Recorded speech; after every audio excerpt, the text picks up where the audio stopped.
Video killed the radio star? Really? I don't think so. Welcome back to the Experience Pros Radio Show. Very nice to have you along with us. Our next guest is an expert. She started as a production assistant and worked her way up to the president of a production company that specializes in producing television publicity for feature films. And we're going to talk to her a little bit about video branding and what it means to your small business. Please let me introduce Cheryl Hiltzik. Cheryl, welcome to the Experience Pros Radio Show. Thank you so much for having me. Very nice to have you. Now Cheryl, let's start with the fact that branding is not dead, it's essential. Do you agree? Oh, branding is critical. How do you stand out in the crowd? Right. And that's the only way, is to have your brand. You know, I worked here in Colorado with an organization called PetAid Colorado. Prior to that brand name and building that brand, people thought they were just a hospital for a vet. Right. Hospital. In actuality, they're a wide safety net of services. And once they were able to establish a brand, which they did through video storytelling. We're going to talk about that. They have hugely expanded their reach and their capacity and their ability to help the animals. So branding's it. All right, so you just made reference to video storytelling. What is it about video that is so critical to establishing that brand? Well, business is all about relationships. Agreed. And the fastest way to build a relationship with your potential audience out there through the internet is through video. By telling, they get to know you, they get to know what you do. If you do well-told stories, you can really set yourself up above the crowd and brand yourself as the subject matter expert in your field. Okay, this is not on our list of questions, but I have to ask, how long is an appropriate video to tell a story? Well, it depends on what the venue is. So if you're working, if it's on the internet, 90 seconds is really good. If God bless you.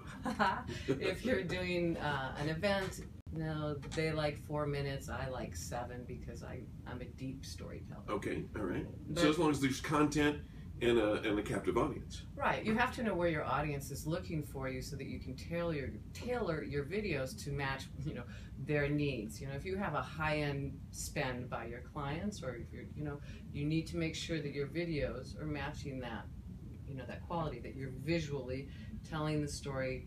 First of all, it's all about story. Yes.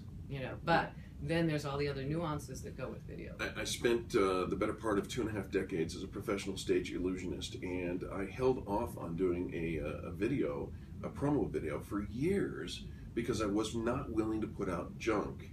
And sometimes videos can be very, very expensive. So talk about the cost effectiveness of a video campaign. Well, video is expensive. It can be expensive, sure, or it can be really reasonable. The way that I like to look at a campaign is a campaign rather than a one-up. To create one video is expensive, but from that same shoot, you can create 15 videos. Now you've brought your cost way down. Oh, I like that. So it's all about being prepared, understanding what the information is that you want to get out. The key is, what problem do you solve? If you understand what you're solving for, who you're trying to reach, and then you're able to demonstrate how you solve it, don't explain what you do, but let the people whose problems you've solved explain it, you're gold. Features or benefits, not features, right? Talking about the benefits. Yeah. I don't want to tell you how I do brain surgery. I want to tell you what happens as a result of it. Amen. All right. Our audience is made up of small business owners, nonprofit organizations and leaders, managers, people who have the ability to make decisions. What are some of the more important factors to consider when creating a video? Well, especially in the nonprofit sector, because I've really been working for about the last 5 years focused on that. And the biggest challenge has been, we're a nonprofit, so it should be free. And free costs you. You bet. I know that, it's important to have... The old adage is you get what you pay for, right? Exactly. Okay, exactly. No, I mean, it's so true. And, that's why, again, I'll go back to PetAid Colorado. I love them so much because they've been able to allow me to prove that, proof of concept. Sure. Because when I came in, they had, a video. The message was, this is what we do and this is who we are. And, they had a large audience. They brought in $100,000. You don't have to say it. No one cares. Exactly. So then I came in and said, let me tell you how to tell your story there, but for the grace of God go I. Thank God you're here to help me. And now they're bringing in $250,000, $260,000 at the event. Nice. So, it's important to know what the problem is and how to tell a story that's going to touch. So identify the problem. Yes. And how do you craft the story? Storyboarding is not for the faint of heart.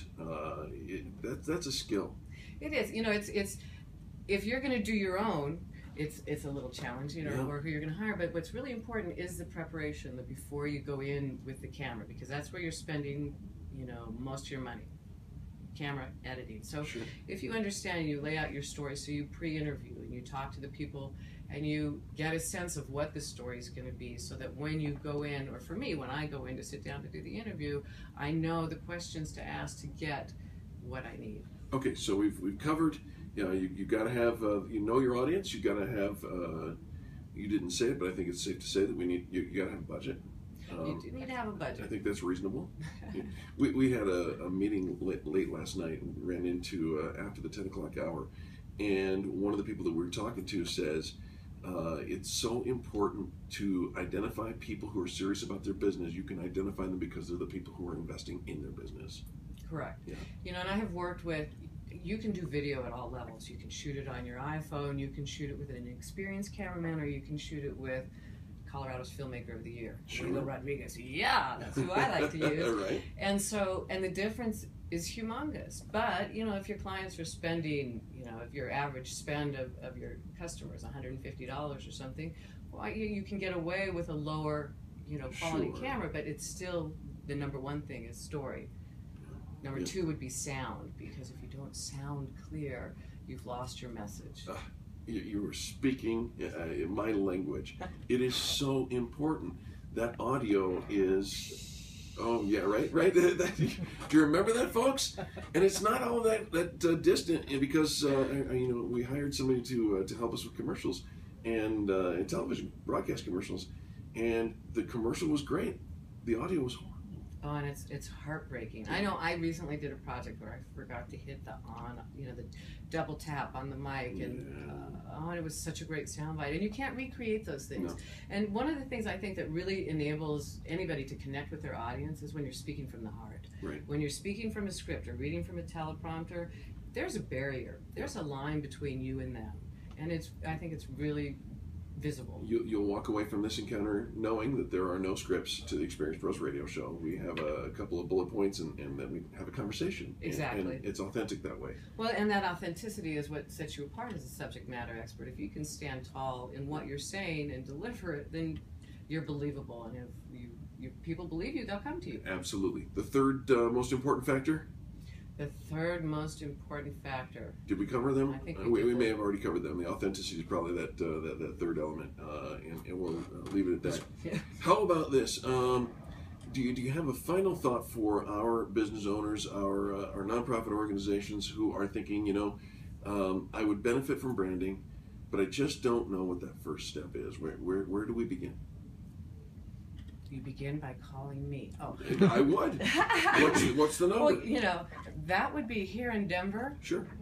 At 818-620-5763 is my number. But really, I think the first step that you need to take is know who your audience is, know who your story is, and then